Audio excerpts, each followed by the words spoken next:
You know what? All right, moving right along. Okay, let's dive into presets and snapshots right quickly.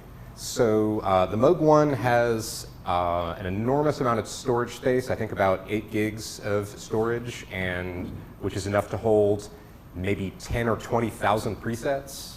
And you can organize those in a couple of different ways. There's the main preset browser, and in the preset browser you get all your presets loaded in alphabetical order. You can see the names of any timbres that are saved within those presets, and you have some metadata. You can tag those, whether they're multi or single presets.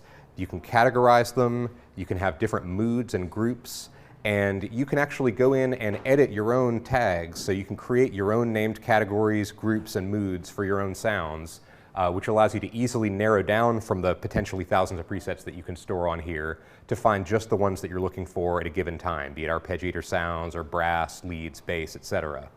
And so for exploring the whole contents of memory, the browser is the place to do that. And this is also a place where you can load individual timbres from one preset into another preset.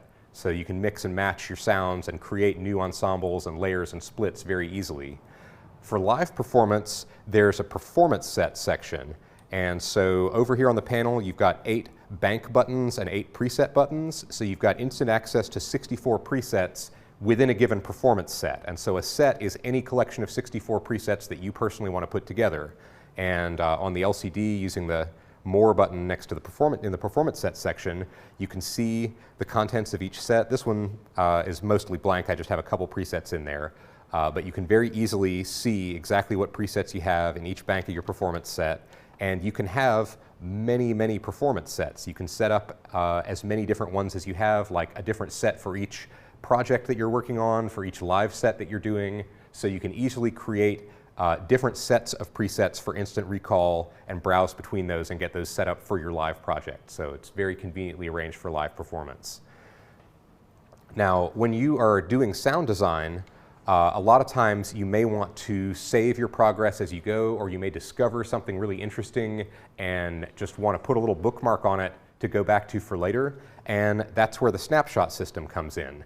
There's a button right on the front panel called snapshot, and at any point, you're dialing around, you create a sound that you kind of like, you can hit the snapshot button, and it instantly saves the current sound state as a snapshot within the current preset. And by pressing Shift Snapshot, you can get into the snapshot browser. There's an autosave that's always there. So for example, if you are making changes to your sound and then you switch presets, it automatically updates the autosave. You can always go back. You never lose the last thing that you did because it's autosaved. But in addition to that, you can have as many snapshots as you want saved as you go, and the snapshot browser organizes all of those. They're all automatically time-stamped. You can go into the snapshot browser and enter notes for any individual snapshot. If you just want to remind yourself of what was special about that particular one, those notes are saved with the snapshots. You can always go back in there, and anytime you want, you just load a snapshot, and then you can save it as a new preset with a new name. It's a really great way to just stay in the flow and in the zone as you're making sounds, and always be able to save those special moments that you catch as you're going, and then go back through and turn them into full-fledged presets later on. It was designed to just be a one-touch function that lets you save an idea and keep moving, and then go back and you have access to all of those. So let's see. Let me go back quickly. I'll go through the save process. So I've got a sound here that I kind of like. And if I want to, let's say I make some changes to that. Say I like this dark version of it. Press the save button, and I can go in there, and you can use the keyboard to enter text. You can also connect a regular USB computer keyboard and easily enter text and notes. If you're in editing mode, that's a really nice thing to have alongside. So you've got a QWERTY keyboard, you can type in all the text that you want, but you can very easily use the piano keyboard as well. And once you can name the preset, you can name the individual timbres if you want, and it's very easy to do numeric and text editing right from here. You've got lots of alternate character sets. You've got Cyrillic, you've got Greek, you've got basically all of the letter forms that we could find within this typeface. You've got access to all of those, so you can do some fun names. You can enter notes if you like. Again, this is a little bit quicker from a computer keyboard, but you can absolutely enter all the notes that you want from here as well. And then when you're done, you can save the preset, which overwrites the existing preset. You can, let me go back to names here. So you can save as a new preset, which I'll go ahead and do that now. So I now have a new copy of this. But you can also go in and just save the individual timbre. And when you do that, it promotes it to a new preset named the name of the timbre, and then you have that available in your top-level preset browser. And you can load it up directly as its own single synth sound. And then you can also easily load it into any other multi or split combination presets that you've put together. The whole thing was designed to be as quick and easy and fully featured as you needed it to be. Also from this save page, this is where you can set your categories, your groups, and all of your meta tags, and all that is saved when you save the preset or the timbre as well. So that is preset saving, that's the snapshots. I'm going to use this, this is a nice, I'm going to go back to the original version of this. So you can hear there's a lot of nice modulation going on there. So we're going to dive into the mod matrix and show how that's set up.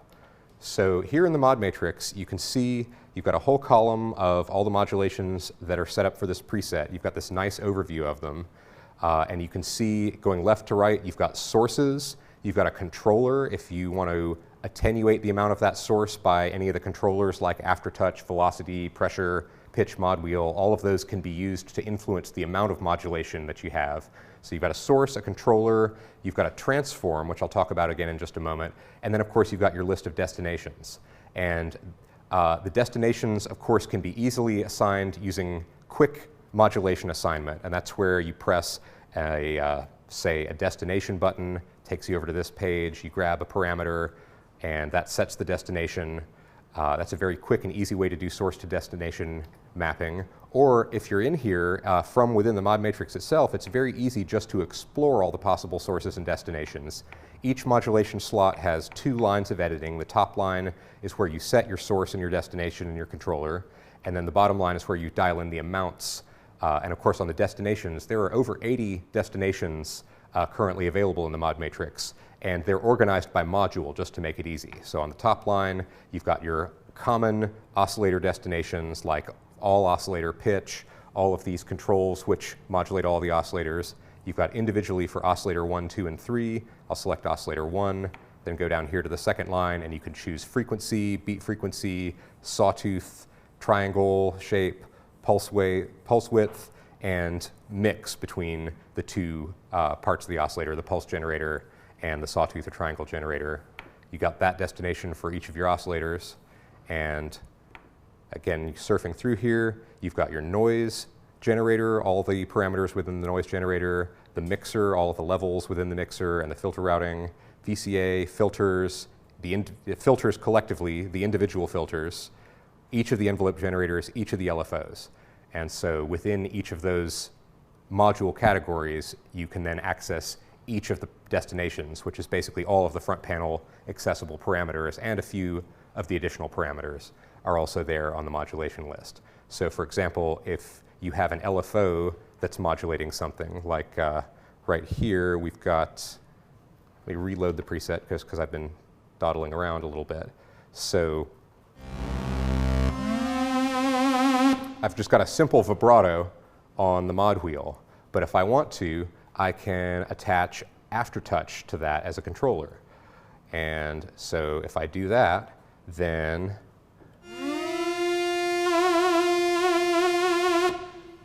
I have my vibrato is modulated by aftertouch. Or for example, I can change that around and I can modulate that by pad pressure.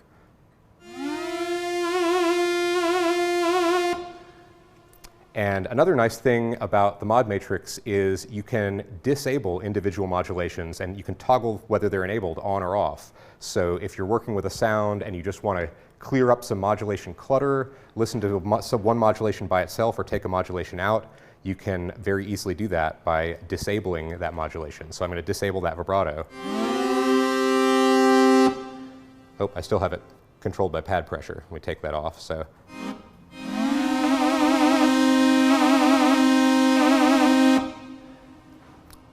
And now the pitch swoop of this sound, which I rather like, that nice thing that comes in, that's the noise envelope generator.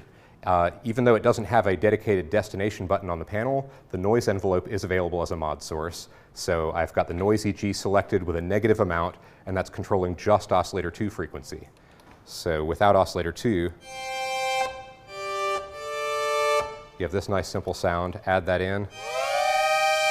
It just adds that extra emotion and bite to it. And that's just a very simple example of a small touch that you can add to really increase the character of a sound.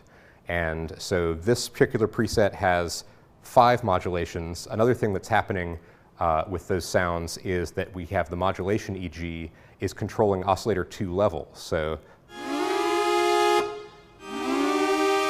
that little swoop is actually mixed out by another envelope over the evolution of the sound. So by sequencing different modulators over time and using those to bring different aspects of the sound in and out, you can really orchestrate this whole evolving sound. And you can do that very easily, just as quickly as you think of it. That was as easy in this case as just saying, oh, okay, I want to take my modulation envelope, I want to use that to control the level of oscillator 2, and I'm done. And that creates a new modulation. And then if I don't like the amount of that, I can go into the mod matrix and just easily adjust the amount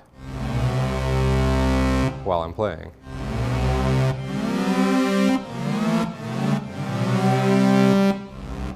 All right, so I'll switch it up and go to a different sound here.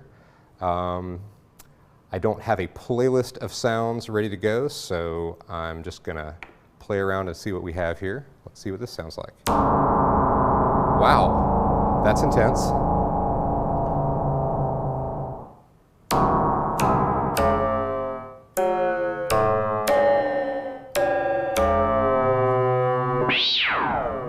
Wowzers. Okay, so handle with care. That's a nice example of some filter FM and oscillator FM going on. And let me see here.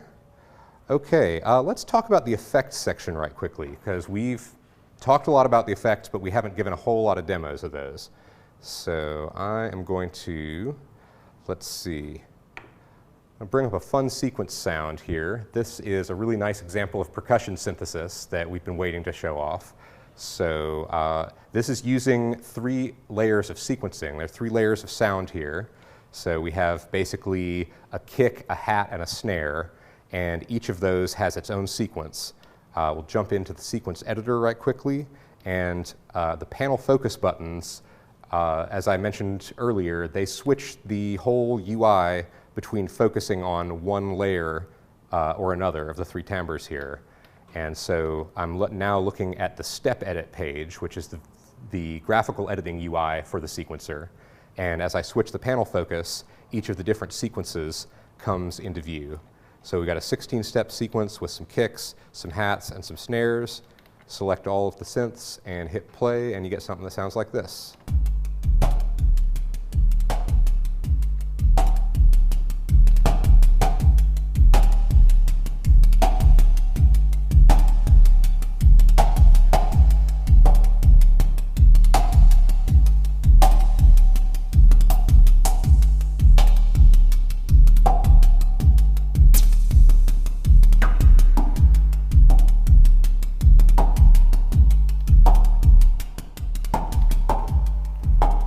So I'm bringing the snare kind of to the forefront of the mix here, and this is using an Eventide Hall.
Okay, so before I get too carried away, I'll focus back on the effects in a little bit of a more focused manner. So I'll start with the synth effects. Each layer gets its own synth effect, which is basically an insert style effect where you have control over the wet-dry mix of how much that effect is being applied to that individual timbre. And so you have an effect type browser, and so you have these, we have a number of effects that we've developed in-house here, and so the eventide effects are available on the master insert bus, and in addition to all of the Moog designed effects. And the per synth effects are the Moog effects. We have a regular basic digital delay, a stereo delay, which gives you independent control of the left and right delay time and feedback. We have ping pong delay, bucket brigade delay. We have a lot of delays. Delay is basically one of the tastiest effects on synthesizers, so we have a lot of variations. The BBD delay is sort of modeled on our own Moog analog delays. We really went into the schematics, translated those into the block diagrams for these effects, and voiced them to sound like Moog effect. We really put a lot of effort into that. And that's true also of the flanger.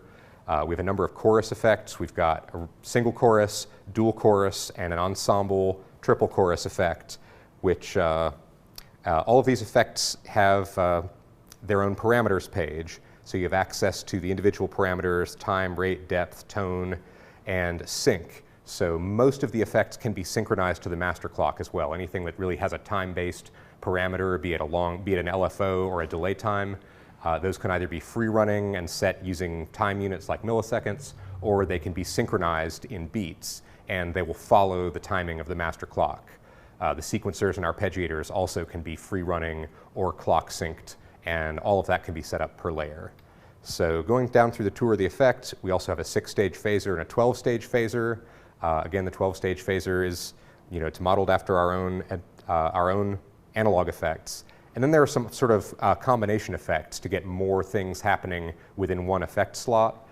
There's a time phaser, which is basically a phaser plus delay. There's a bit crusher, which I noticed a lot of people are excited about. Yes, you can take this pure, incredibly beautiful analog tone and then crush it down to low bit rate if that's what you want. Okay, yeah, let's hear it, sure. Let's see, so what do we got here?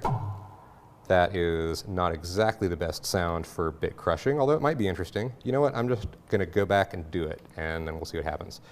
All right, so load this up and turn on the effect.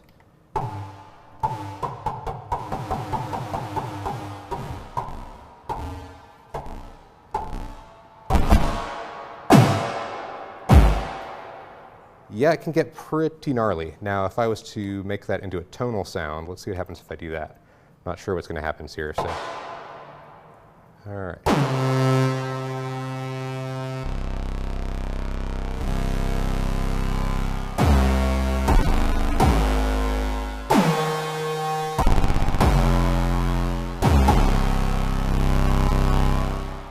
Pretty cool. All right, so there's also a resonator that's based on the Polymoog resonator section. And let's see if I take my same sound here. That's running through the resonator. I'll go in here and you can adjust the cutoff and level of each of the 3 filters in the resonator individually.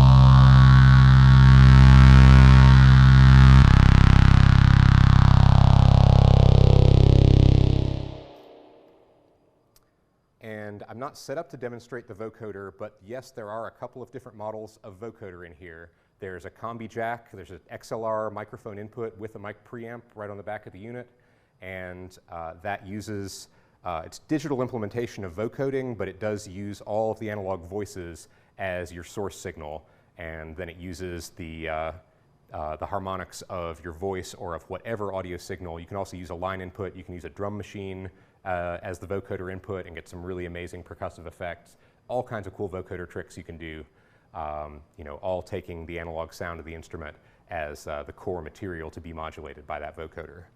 So moving on over to the master effects, again, you get one of these synth effects per each part, and then the master effects are shared. They're on a bus, a send bus, that each of the parts has its own individual send levels to those master effects. And so you have a couple different modes here. The master bus can be in stereo, so you've got a stereo in, stereo out effect, and that preserves the panning of your individual voices per part into that master effect. Or if you want more master effects, you do lose the per voice panning if you run the master bus in dual mono mode. That gives you 2 mono in, stereo out master effects, and you have an independent send level for each of those effects per part. And you can also control whether those 2 master effects are in parallel with each other, so they're completely independent sends, or you can chain them in series. And you actually have complete crossfade control. You can go from 0 to 100% between parallel and series, in which case you're sending into the first master effect, and then its output is going into the second master effect. So you can chain delays into reverbs, choruses into delays, all of those kind of things. Right now, I'm getting a question, are the reverbs modulatable? And the answer is not yet, but we know how incredibly awesome that's going to be. It's just going to take a little bit more time because the effects section, basically right now the modulation engine is designed at the per voice level and the effects exist at a master level. So we basically just have to do a little bit more development, and then we'll be able to get all of the modulators, velocity, pitch, mod wheel, you know, macro effects, able to modulate all of those delay and all of the effect parameters. So hang on, that is coming, and we know how awesome it's going to be. That's currently in development. So I'm going to catch up with some of the questions that have been coming in so far. The one question is, can voices be individually panned? The answer is absolutely yes. There's a dedicated pan control on the panel that refers to the entire timbre, but each individual voice is mixed into a stereo master mix, and its pan position is as a mod destination. So you can modulate the panning per voice, and you know, you can get spread, you can get dynamic motion of the voices within the stereo field. And another question is, besides detune, is there a drift function for the oscillators? Is there any way to get the tuning to be sloppy? And the answer is yes. Here on the Polyphony More page, there's a parameter called pitch variance. I'm going to go back to an init preset just to make life a little bit easier here. Okay, and so yes, you've got pitch variance, and you can dial in a random amount of detuning anywhere between 0 and a quarter tone, or basically.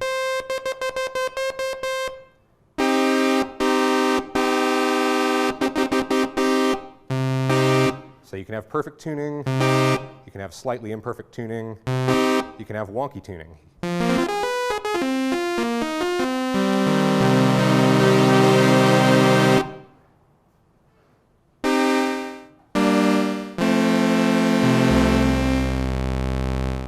And yes, so you do have that option. Let's see. Continuing on through the questions. Yep, how many effects? Covered that one. How does the sequencer work in conjunction with the tritimbral functionality? Well, I gave you one example with that beat loop earlier, and that was a case where we had 3 different layers, each one of which had its own sequencer. And those sequencers were independent. You can run them at the same time. You can run them separately. There are other options as well. If you go into the Sequencer More page, there's an output parameter. So you can tell an individual, say this is synth 1, and I can tell synth 1's sequencer to control only synth 1, or I can send it to all synths. And so that way you can have one sequence that is like, let's say you've got a layered sound, rather than wanting to have a separate sequence for each layer of that total sound, you might want one sequence that plays all of the layers just the same way the keyboard does. And so you can easily set that up. You can have completely independent sequences, and they can have independent step lengths, they can have independent step durations, so you can get some really complex polyrhythms going on.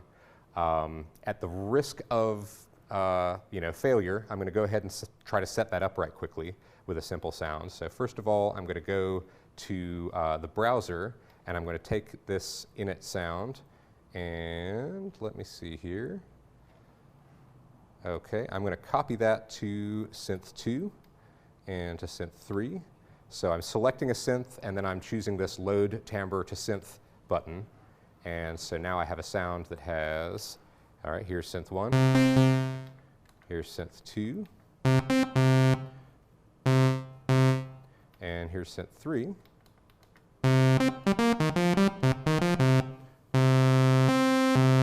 And I'll just change those up a little bit. I'll add some oscillators. I'm working on synth 3 right now.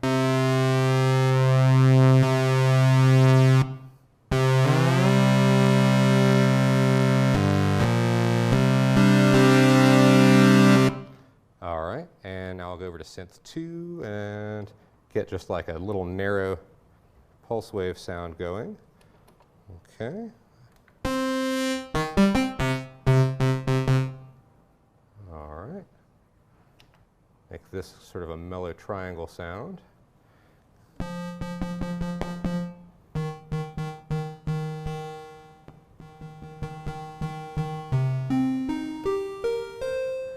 And then synth 1 is my basic sawtooth. All right, so what I'm going to do is just create a really simple sequence on each of these synths.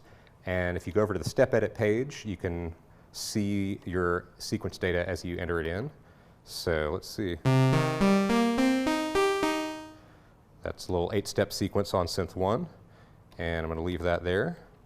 I'll just go over to the More page here for the sequencer, and that's where you set the length. I set that to 8 steps long. And now I'll go over to synth 2 and create another sequence.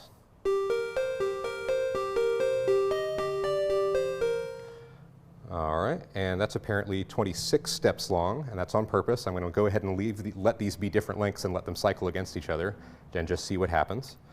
And now I'll go to synth 3 and record here.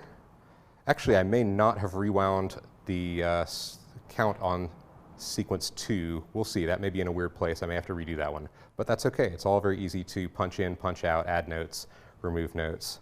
So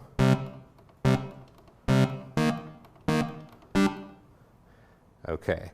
Now this is going to be an arrhythmic mess probably, but the whole point is just to get a bunch of polyphonic stuff going and see what happens. I'm just going to quickly check on synth 2 and see, okay, nope, it starts on step 11 because I wasn't paying attention, but that's okay. I'll just add some more notes and see what happens.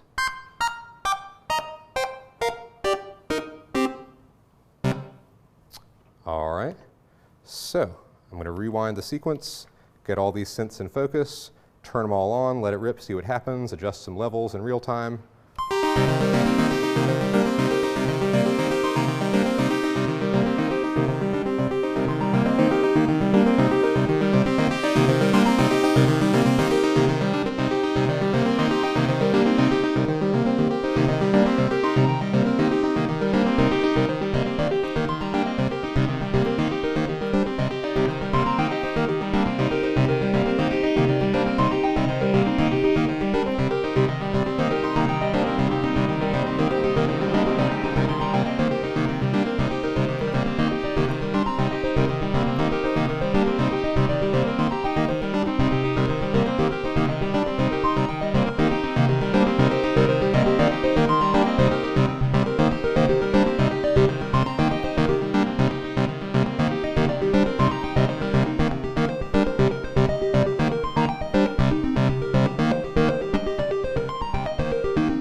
So that was a fun little jam. Let's see if we have any more questions coming in.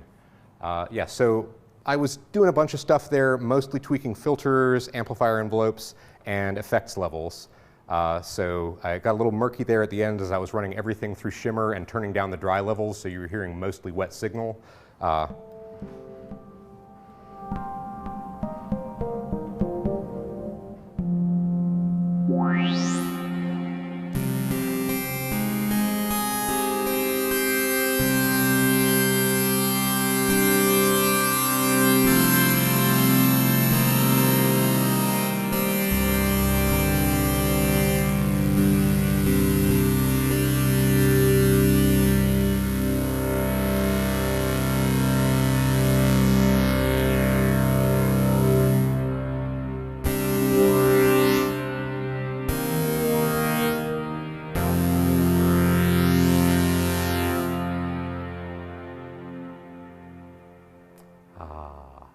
So nice.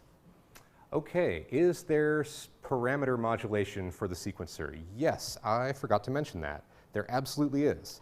So let's go back to the step edit page. I've been on the notes page the whole time, the notes tab of the step edit UI. There's a modulations page as well.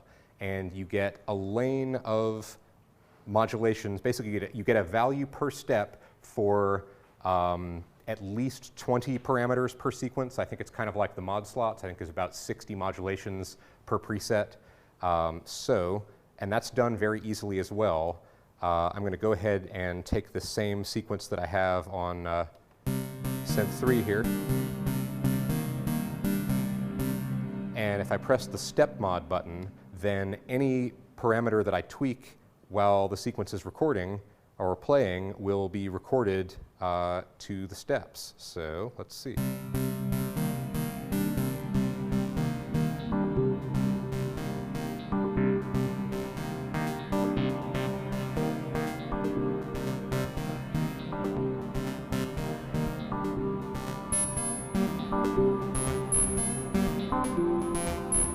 Probably shouldn't have gone for the oscillator frequencies, but that's okay. You can go in here and edit very easily. So all I'm going to do here is select oscillator frequency and hit delete, oscillator frequency and hit delete, and I have my sequence back without those modulations.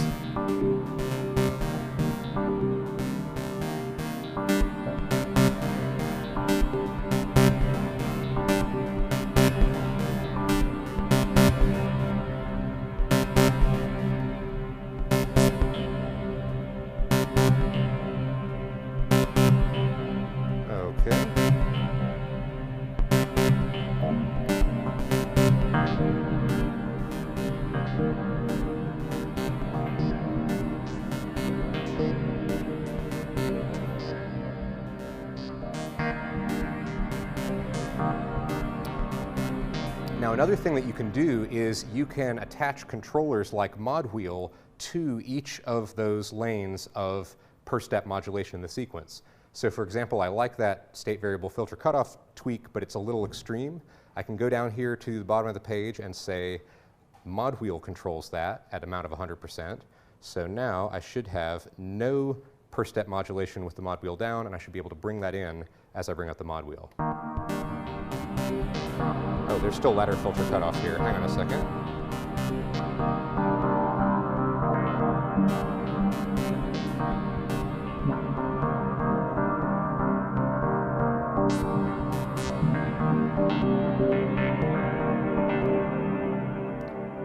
Okay, the next question coming in is there filter drive or overdrive?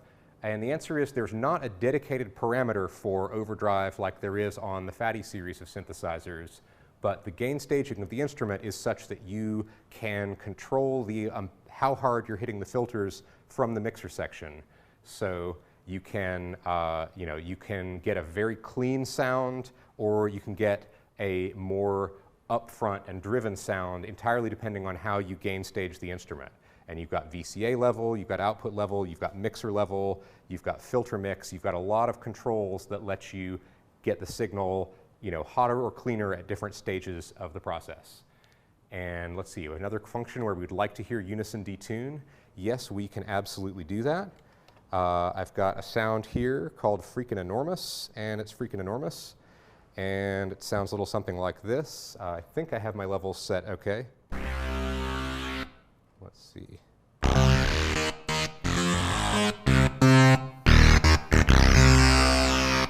And that is with almost no detune, I believe. Let's just go here, make sure we've got, yep, 16 poly count. This is 2 oscillators and a ring mod. And so this is no detune. And this is with increasing detune.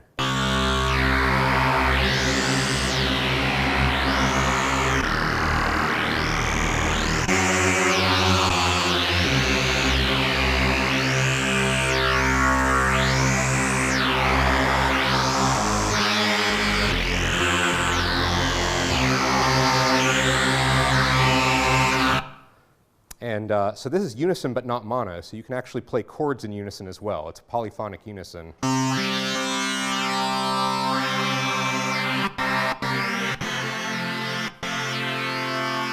And of course, it is splitting up all those voices. Saw in it. Okay, let's do a saw in it patch. And let's throw that in mono unison, make sure it's got all the voices. That's probably clipping.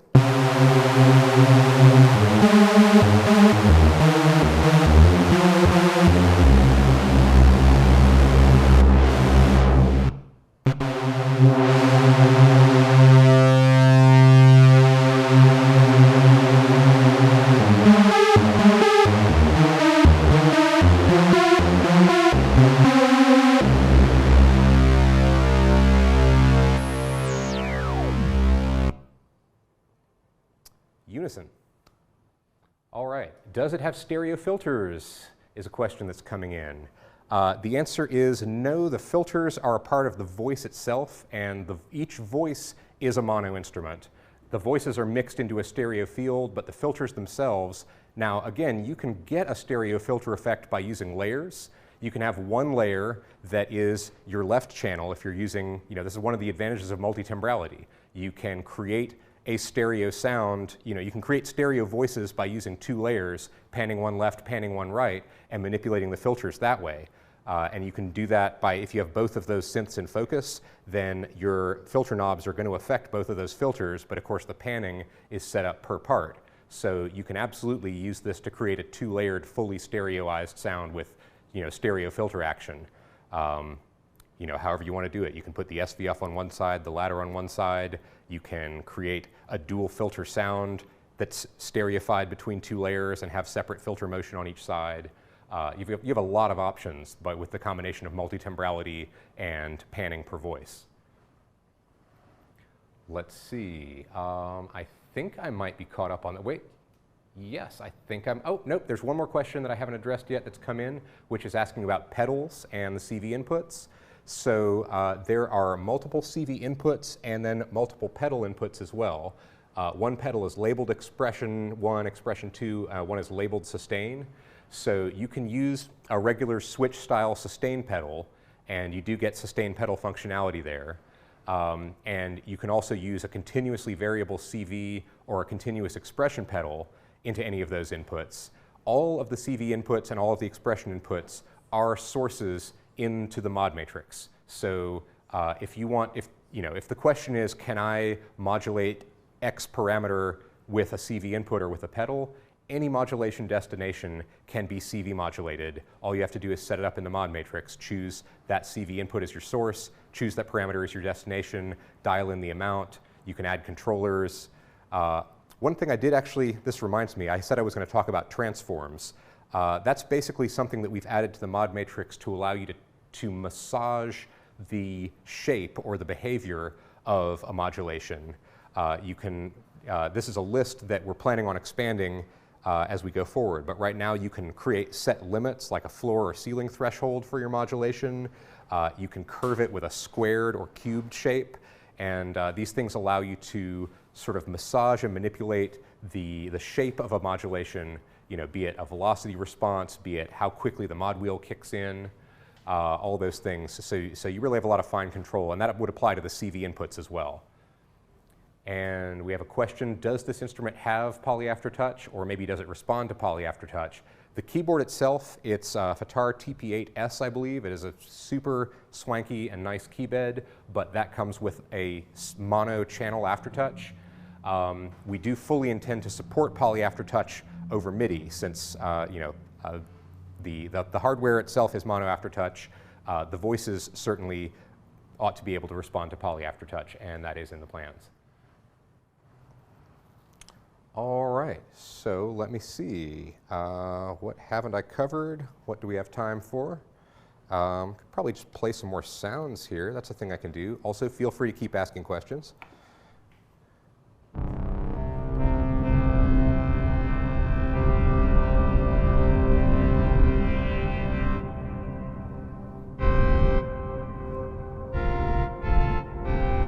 Not sure what that was doing. Ooh.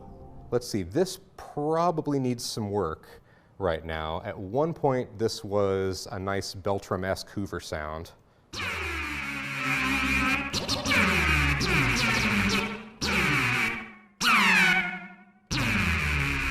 Not quite there, but I'll get there. I'll dial it in.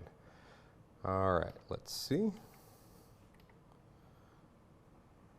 Okay.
That's just the ladder.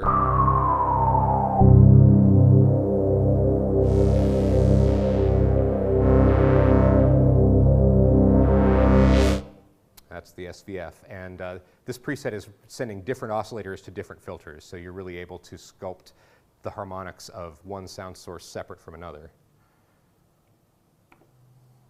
Ooh, nice.